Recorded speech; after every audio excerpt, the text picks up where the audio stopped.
बिस्मिल्लाहिर्रहमानिर्रहीम।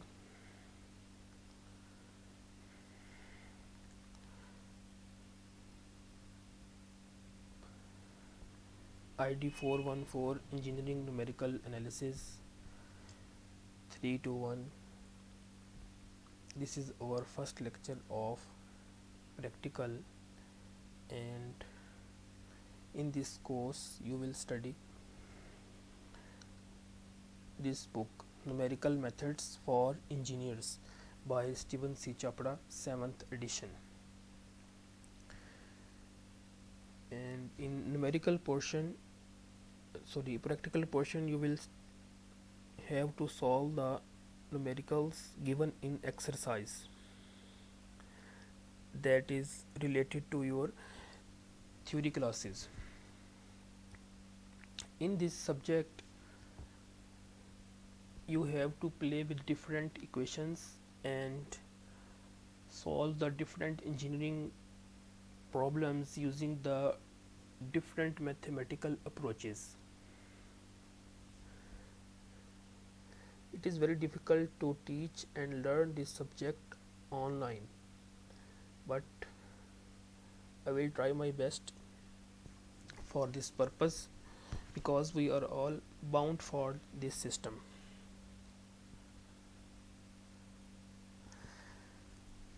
Let us start this today's lecture. Move toward the exercise of first chapter.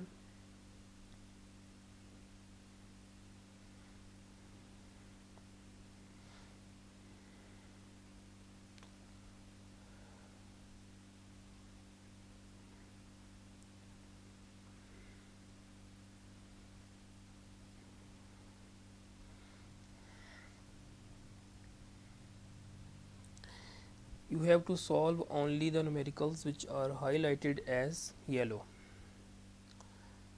These are related to your course contents and these are important for you. And if you want to solve other numericals, then it will be not feasible for you. So first, numerical 1.8, let us read it. A group of 35 students attend a class in a room that measures 1 meter by 8 meter by 3 meter. एक classroom के अंदर 35 student हैं और उस classroom का volume 11 bye 8 bye 3 है और हर student का जो अपना वॉल्यूम है वो 0.075 क्यूबिक मीटर है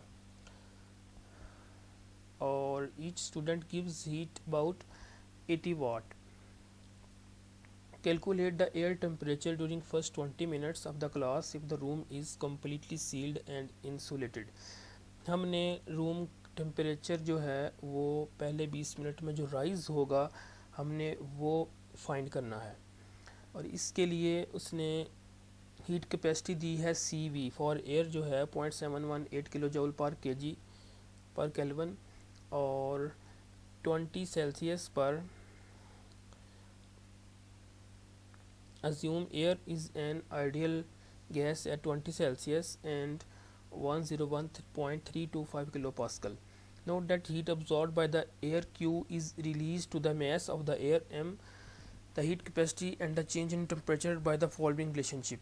ये उसने रिलेशनशिप दिया है Q और mass और ये heat capacity और temperature difference के दरमियान.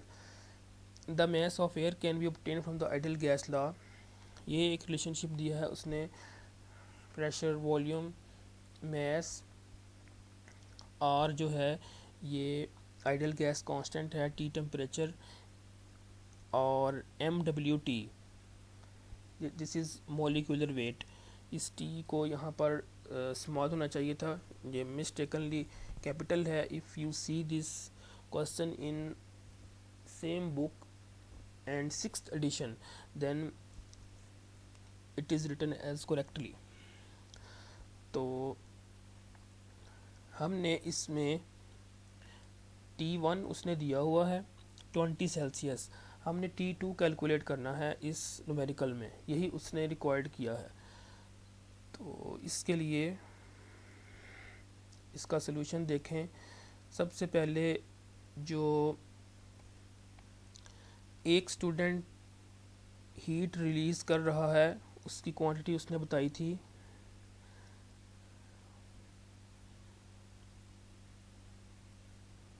80 वाट। तो हमारे पास जो क्लास के अंदर टोटल स्टूडेंट्स हैं वो कितने हैं 35। अगर एक स्टूडेंट हीट रिलीज़ कर रहा है 80 वाट तो फिर 35 कितने करेंगे और कितने मिनट के लिए, फर्स्ट 20 मिनट्स के लिए। तो इसको ज़रा देखें, 35 ज़रब 80 ज़रब 20 मिनट के लिए। इसको यूनिट कन्वर्जन के साथ अगर किया जाए, किलो जाउल के अंदर इसको साथ कन्वर्ट करें तो ये 3360 आएगा। और फिर उसने ये रिलेशन दिया हुआ है ये वाला। हमें इसके अंदर m रिक्वायर्ड है, m नहीं है हमारे पास मैस। q भी है, q भी हमने कैलकुलेट किया है, और c भी गिवन है T2 माइनस T1। T1 भी हमारे पास है, T2 हमने निकालना है, लेकिन उससे पहले हमारे पास m नहीं है। m हम इस रिलेशन से फाइंड करेंगे। ये m is equal to P V into molecular weight divide by R T. ये क्वेश्चन के साथ हम जो है वो सारी वैल्यूज़ गिवन हैं, यहाँ से हम मैस कैलकुलेट कर सकते हैं। p प्रेशर गिवन है 101.325 किलो पास्कल, और वॉल्यूम, रूम का वॉल्यूम कितना है 11/8/3। यहाँ पर ये याद रहे कि उसने जो हीट इंक्रीज़ होगी उसने एयर की बात की है, तो उस कमरे के अंदर स्टूडेंट्स भी बैठे हुए हैं, तो वहाँ से फिर वॉल्यूम ऑफ स्टूडेंट्स जो है वो माइनस करेंगे। कितने स्टूडेंट्स हैं 35, और एक स्टूडेंट का वॉल्यूम है 0.075। तो 35 स्टूडेंट्स का वॉल्यूम कितना होगा वो इससे मल्टीप्लाई करके हम इसमें से टोटल वॉल्यूम ऑफ रूम में से माइनस करेंगे, क्योंकि हम कंसिडर कर रहे हैं सिर्फ और सिर्फ एयर का टेम्परेचर और मैस। तो हमने स्टूडेंट्स का जो वॉल्यूम है वो माइनस कर देंगे, क्योंकि जिस जो वॉल्यूम ऑक्यूपाई होगा स्टूडेंट्स से वो उसमें रिक्वायर्ड नहीं है, हमने सिर्फ एयर कंसिडर करनी है।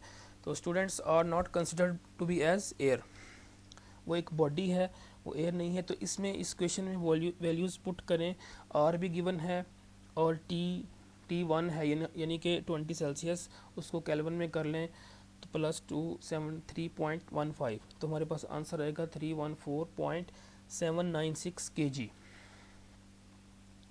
अब उस दूसरे फार्मूले के अंदर जो उसने ऊपर बताया था ये वाला, Q is equal to m into C V into delta T या T2 माइनस T1 कह लें। इसमें हमारे पास मैस भी है, सी वी गिवन है ये वाला 0.718 kg पर किलो जूल पर kg केल्विन, और इस इक्वेशन के ज़रिए से हम T2 कैलकुलेट कर सकते हैं। Q भी हमने निकाला हुआ है। तो वैल्यूज़ लगाएं। Q हमने पहले फाइंड किया था ये वाला 3360 किलो जूल, और मैस अभी इस ये कैलकुलेट किया है, और सी वी गिवन है। तो डेल्टा टी हमारे पास आ गया 14.866 केल्विन। तो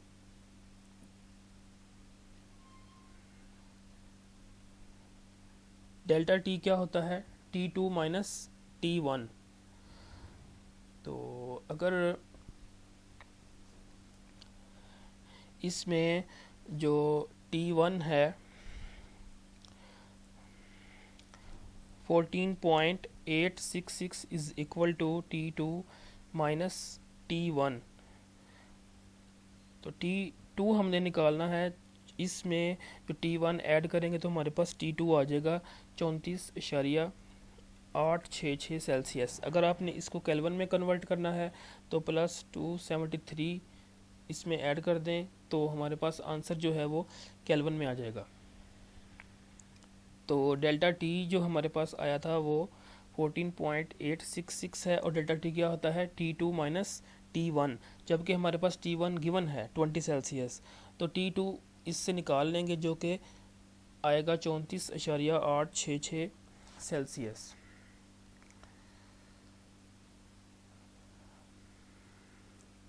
Let us move toward the next numerical. A storage tank contains a liquid at a depth y, where y is equal to 0 when the tank is half full. Liquid is withdrawn at constant flow rate q. To meet the demands, the contents are resupplied at a sinusoidal rate 3q sin square t. ये इसने equations दी हुई हैं। Use Euler's method to solve for depth y from t0 to 10 with a step size of 0.5. The parameter values are area जो है वो 1250 square meter and Q 450 cubic meter per day. Assume that the initial condition is y is equal to 0. सबसे पहले तो इस question के अंदर Euler's method को थोड़ा सा समझ लें। What is Euler's method? तो चैप्टर नंबर 25 में आप पढ़ेंगे numerical solution of ordinary differential equations. तो ऑर्डिनरी डिफरेंशियल इक्वेशन को सॉल्व करने के लिए डिफरेंट मेथड्स हैं, जिसके अंदर पहला मेथड है ऑयलर मेथड, दूसरे भी हैं लेकिन ये आप 25th चैप्टर में स्टडी करेंगे with in detail. I don't know why author has asked this method in first chapter. तो बहरहाल ये ऑयलर मेथड क्या है? ऑर्डिनरी डिफरेंशियल इक्वेशन को जब सॉल्व किया जाता है तो इस मेथड से हम सॉल्व करते हैं। ऑयलर मेथड जो है वो एक्सप्लेन करता है next value yi+1 is equal to yi plus slope into h. It means next value is equal to previous value plus slope into h यानी स्टेप साइज। इसको थोड़ा सा यहाँ से मैं एक्सप्लेन करने की कोशिश करता हूँ। ये देखें, ये एक मैश है।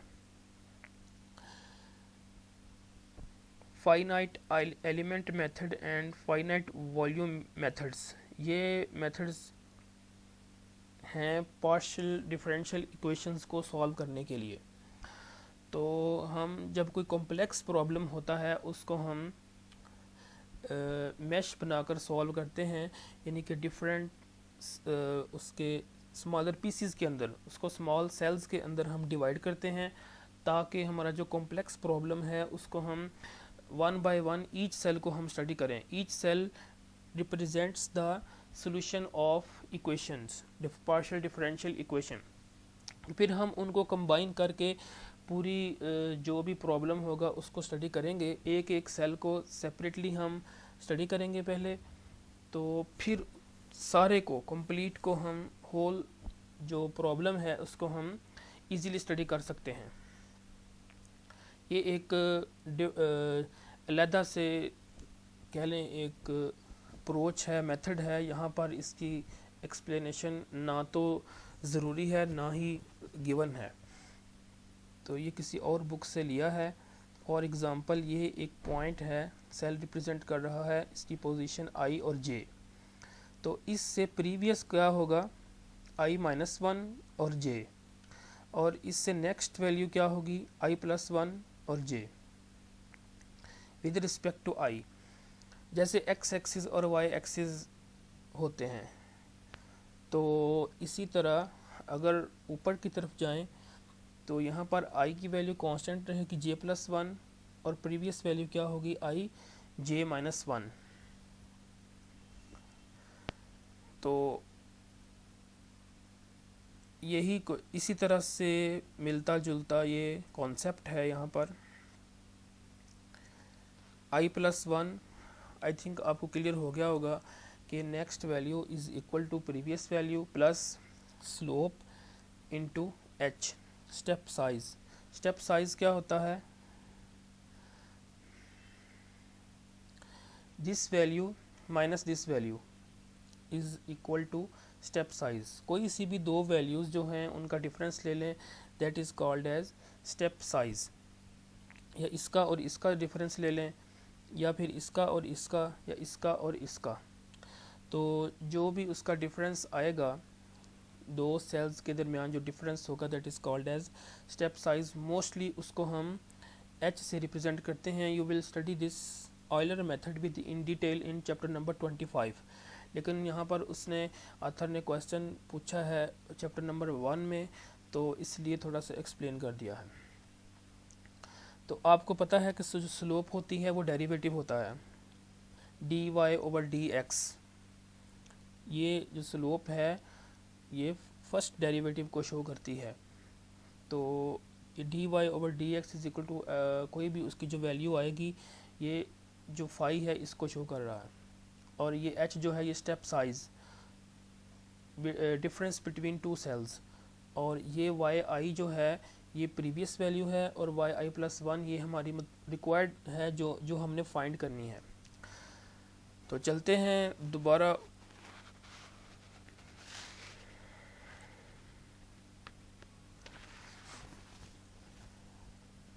ये हमारे पास वैल्यूज़ मौजूद हैं।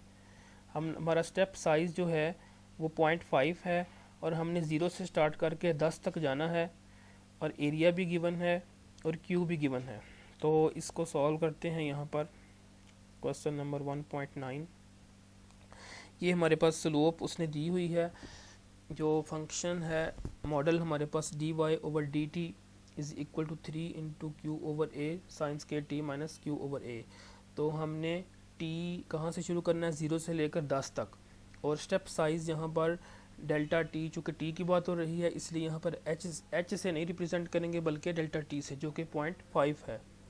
और एरिया गिवन है 1250 स्क्वायर मीटर, और क्यू जो है 450 क्यूबिक मीटर पर डे। तो इनिशियल कंडीशन पर उसने बताया हुआ है कि y is equal to 0 assume करें, और t ये बताया हुआ है 0 से स्टार्ट करें। यहाँ उसने क्वेश्चन में बताया था y ये at initial condition y is equal to 0, और ये वाला t भी 0 से स्टार्ट करना है। For example if it is not given then you can assume that, जब भी आप इस तरह के न्यूमेरिकल्स को सॉल्व करेंगे तो आप इनिशियली अज्यूम करेंगे दोनों चीज़ें, t भी 0 होगा और y भी 0 होगा। तो t भी 0 और y भी 0 लगाकर इस डिफरेंट जो स्लोप है, जो मॉडल है, इसकी वैल्यू निकालें। 3 इंटू क्यू यानी कि 450 और a 1250 साइन स्केयर t जो है वो इनिशियल कंडीशन पर 0 है, इसकी वैल्यू निकालें तो हमारे पास -0.36 आता है। अब लगाएं ऑयलर मेथड। ये हमें रिक्वायर्ड है नेक्स्ट वैल्यू जो कि बराबर है प्रीवियस वैल्यू के प्लस स्लोप या differential value into step size. तो हम नेक्स्ट वैल्यू निकाल रहे हैं 0.5 पर, t की वैल्यू है 0.5 पर हम y निकाल रहे हैं। इसका मतलब है y की value at t is equal to 0.5। तो प्रीवियस वैल्यू क्या थी y की, जब t 0 था y की वैल्यू थी 0। इसका मतलब है y की वैल्यू जब t 0 हो, इनिशियल कंडीशन पर t 0 था तो y भी 0 रखा था, 0 प्लस dy ओवर dt, ये वाली वैल्यू हमने निकाली है यहाँ से। तो इसको यहाँ पुट कर दें, और स्टेप साइज हमें पता है 0.5 है, तो हमारे पास वैल्यू आ गई नेक्स्ट वैल्यू y की -0.18। पहली वैल्यू थी y की 0, नेक्स्ट हमारे पास आ गई -0.18। इसको दोबारा से समझ लें, ये आयलर मेथड के साथ सॉल्व करना है। आयलर मेथड क्या है, ये इक्वेशन है। आयलर मेथड की next value is equal to previous value plus differential value into delta T यानी कि स्टेप साइज। डेल्टा ये जो स्लोप है या डिफरेंशियल वैल्यू है, ये कहाँ से आएगी, ये एक फंक्शन उसने दिया हुआ है dy ओवर dt का, ये वाला। इसके अंदर वैल्यूज़ पुट की हमने, t अज्यूम किया पहले 0, हर दफ़ा ये अज्यूम ज़ीरो नहीं करेंगे, नेक्स्ट टाइम इसको हमने उसने बताया है 0 से लेकर 10 तक जाना है, लेकिन दरमियान में हर दफ़ा डिफरेंस 0.5 का रखना है। तो इसमें वैल्यूज़ पुट की तो हमारे पास ये असल इक्वेशन हमारी ये वाली है आयलर मेथड की। हम ये निकाल रहे हैं, इसमें D Y over D T ऊपर वाले फार्मूले में ये वैल्यूज़ लगाई, और डी डेल्टा टी हमें पता है कि स्टेप साइज़ कितना है 0.5, और ये वाली है भी वैल्यू जो है वाई की, जब टी ज़ीरो था वो भी हमने अज्यूम की है ज़ीरो। तो ये हमारे पास वैल्यू आ गई -0.18। अब हमने अगली वैल्यू वाई की फाइंड करनी है, उसके लिए टी कितना होगा, पहले था ज़ीरो, स्टेप साइज़ है हमारे पास 0.5, तो टी अब की बार हो जाएगा 0 + 0.5 इज इक्वल टू 0.5। और y जो है, अब हमारे पास y की वैल्यू ये निकली है, तो इसको हम अगली वैल्यू निकालने के लिए यूज़ करेंगे। ये प्रीवियस वैल्यू अब काउंट होगी और हमने अगली वैल्यू निकालनी है। तो इस फंक्शन के अंदर दोबारा से वैल्यूज़ पुट करें जो ऊपर गिवन था। अब की बार t 0.5 है, बाकी सारी वैल्यूज़ वही हैं, तो आंसर आएगा -0.11176। और next value of y is equal to, Euler method क्या था, next value is equal to previous value. Previous value y की क्या निकाली है, ये वाली -0.18 प्लस ये जो फंक्शन की वैल्यू निकाली है वो वाली इनटू स्टेप साइज़, तो ये हमारे पास -0.23588 ये वैल्यू निकली है। आयलर में दोबारा एक दफ़ा फिर रिपीट कर देता हूँ कि आयलर मेथड के साथ हमने y फाइंड करना है, और आयलर मेथड क्या है, previous value plus differential value into step size. Step size हमेशा एक ही रहेगा 0.5 हर दफ़ा, और ये वाली वैल्यू हम हर दफ़ा निकालेंगे D Y over D T, उसी इक्वेशन में जो सबसे ऊपर उसने ख़ुद दी हुई है ये वाली। एक दफ़ा इसमें टी जो है पहली दफ़ा ज़ीरो पुट करेंगे, अगली दफ़ा 0.5, उससे आगे 0.5 के डिफरेंस के हिसाब से 0, 0.5, 1, 1.5, 2, 2.5 कहाँ तक जाना है, 10 तक, ये उसने खुद ही बताया। तो इसमें जो डिफरेंशियल वैल्यू है वो हमने इस तरह निकाली, और इस इक्वेशन में आयलर मेथड की जो इक्वेशन है इसमें हमने वैल्यूज़ पुट की। तो अगला जो स्टेप होगा उसके अंदर t क्या होगा, इसमें था 0.5, नेक्स्ट हम जब निकालेंगे तो t हो जाएगा 1, और y की वैल्यू ये कंसिडर होगी फिर। तो ये जो इक्वेशन बनेगी नेक्स्ट स्टेप में वो होगी y 1.5 इज़ इक्वल टू ये वाली वैल्यू, ये जो अब ये निकाली है, प्लस इसके अंदर ये वैल्यू फाइंड करेंगे यहाँ पर 1 रख के, जो भी आंसर आएगा वो यहाँ पर लिखेंगे, मल्टीप्लाई करेंगे 0.5 से, तो हमारे पास ये वैल्यू निकल आएगी नेक्स्ट वन। तो इस प्रोसेस को बार बार मैनुअली करने की बजाय अगर हम इसको एक्सेल के अंदर एक बना लें, इसको जो t है वो क्या था, 0 से स्टार्ट करना है और 0.5 का डिफरेंस रख के हमने 10 तक जाना है, ये एक्सेल में ये कर लिया। अब शुरू में फर्स्ट जो y की वैल्यू एज्यूम की थी वो 0 थी, और dy ओवर dt ये हमने उसने खुद ही दिया हुआ है, dy ओवर dt ये वाला फार्मूला वहाँ पर लगाकर एक्सेल में ये अगर आप इसको गौर से देखें तो ये q ओवर a यहाँ से कॉमन निकल सकता है, तो एक्सेल में थोड़ा इजी हो जाएगा करना। इसको कॉमन लेकर वहाँ फार्मूला बनाया तो ये dy ओवर dt आ गया। अगली बार हमने रखा 0.5 और y की वैल्यू कैसे निकाली, आयलर मेथड के ज़रिए। आयलर मेथड की यहाँ पर इक्वेशन पुट की, प्रीवियस वैल्यू ये वाली f4, ये देखें ज़रा f4 बन रहा है, प्रीवियस वैल्यू प्लस जो मॉडल की वैल्यू थी ये वाली g4 multiplied by step size, तो ये आ गया।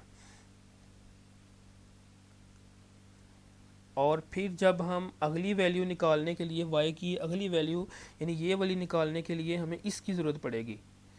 जैसे ये वाली वैल्यू निकालने के लिए हमें इसकी ज़रूरत पड़ी, इसी तरह y की नेक्स्ट वैल्यू ये वाली निकालने के लिए इसकी ज़रूरत पड़ेगी। तो ये कैसे आया, ये वही dy/dt जो फार्मूला था, इसमें t चेंज होगा हर दफ़ा। पहली दफ़ा 0 होगा, फिर 0.5, फिर 1, फिर 1.5। हम इसको सिंपली इसको नीचे ड्रैग करेंगे तो ये सारा खुद ब खुद कैलकुलेट हो जाएगा, अलहदा से करने की ज़रूरत नहीं पड़ेगी। तो इस तरह हम इसको एक्सेल पर भी कर सकते हैं।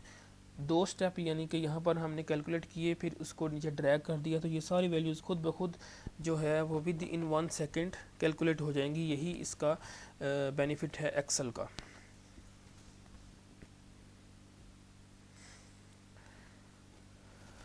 I hope you have understood this Euler method.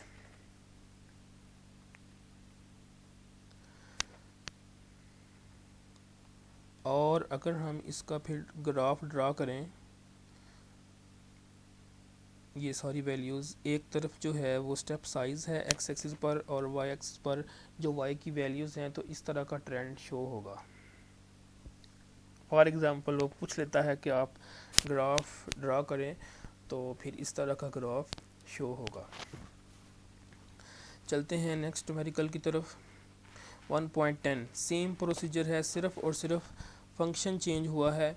जो मॉडल था उसने वो चेंज किया है। The relationship between y and t जो है वो यहाँ पर इस इक्वेशन के ज़रिए से है, 3q/a sin square t minus alpha into 1 plus Y की पावर 1.5 डिवाइडेड बाई a।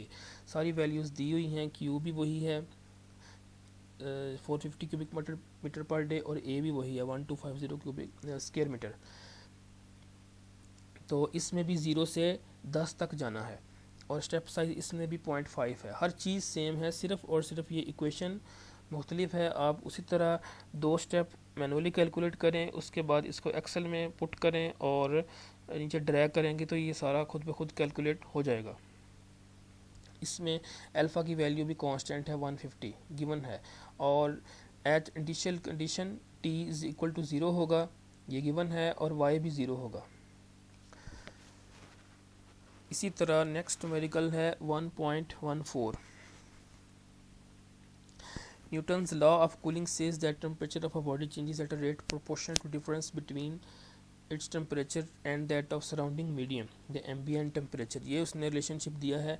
ये वही जैसे पीछे dy/dt था, यहाँ पर dt और dt है, कैपिटल T और स्मॉल t। तो t कैपिटल जो है टेम्परेचर ऑफ द बॉडी है, और t स्मॉल जो है वो टाइम है। तो जो रेट ऑफ चेंज है, the relationship between temperature and time, वो इस इक्वेशन के ज़रिए से है। तो आगे है k is the proportionality constant and t is the ambient temperature. Celsius में suppose that a cup of coffee originally has a temperature of 70 Celsius. Use Euler method to compute the temperature from t0 to 10 minute using a step size of 2 minute. तो यहाँ पर गौर करें ज़रा कि हमने 0 से start करना है t को, और 10 तक जाना है, लेकिन वहाँ 0.5 स्टेप साइज था पीछे दोनों न्यूमेरिकल्स में, यहाँ पर 2 मिनट है।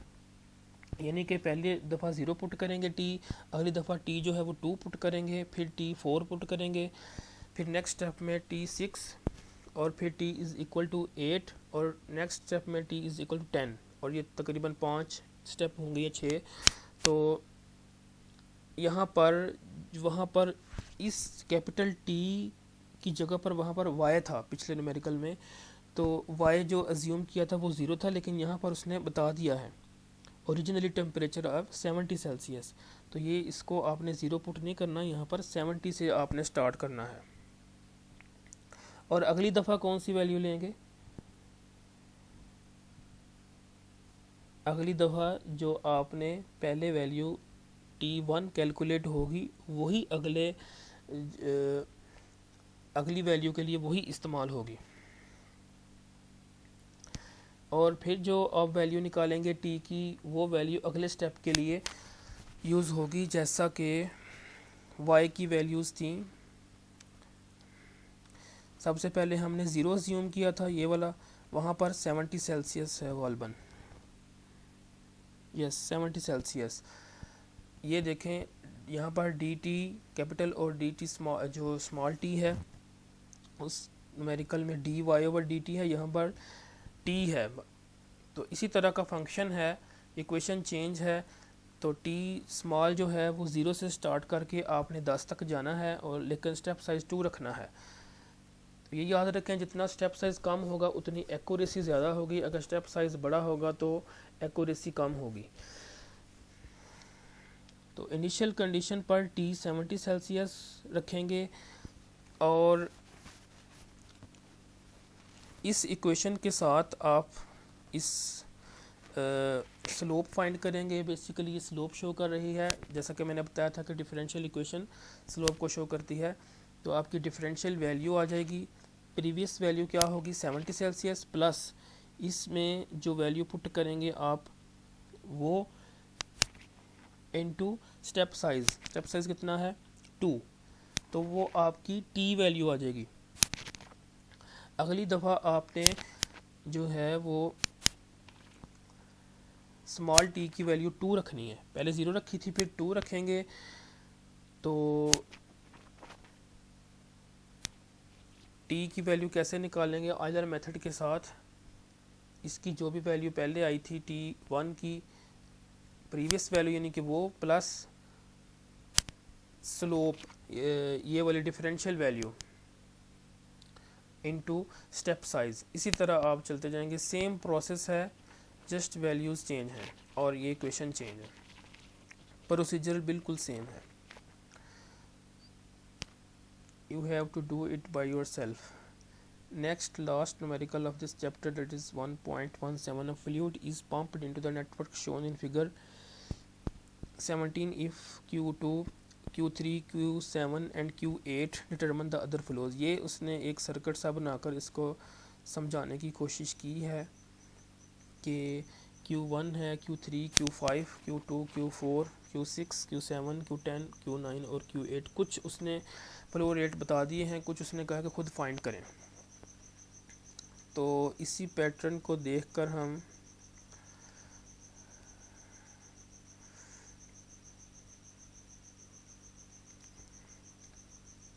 ये देखें ज़रा, Q1 जो है वो इक्वल टू है Q2 प्लस Q3 के।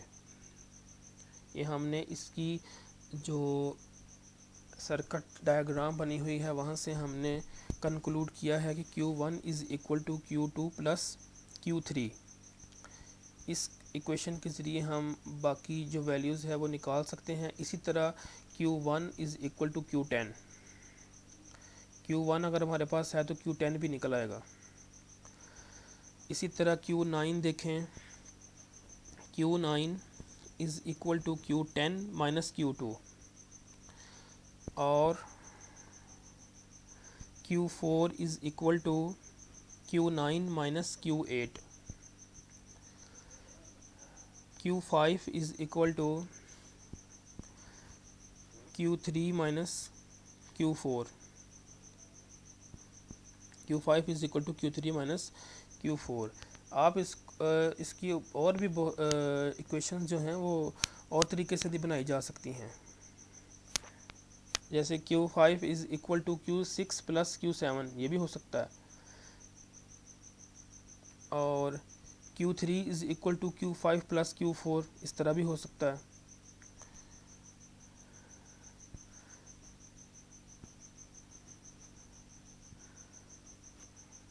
तो इसको किसी भी सेंस में आप अंडरस्टैंड कर सकते हैं।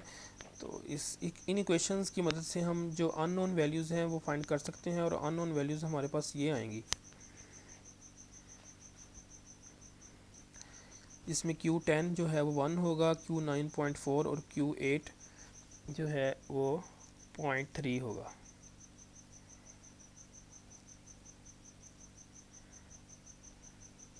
You have to solve these numericals on your practical notebook. Thank you. Allah Hafiz.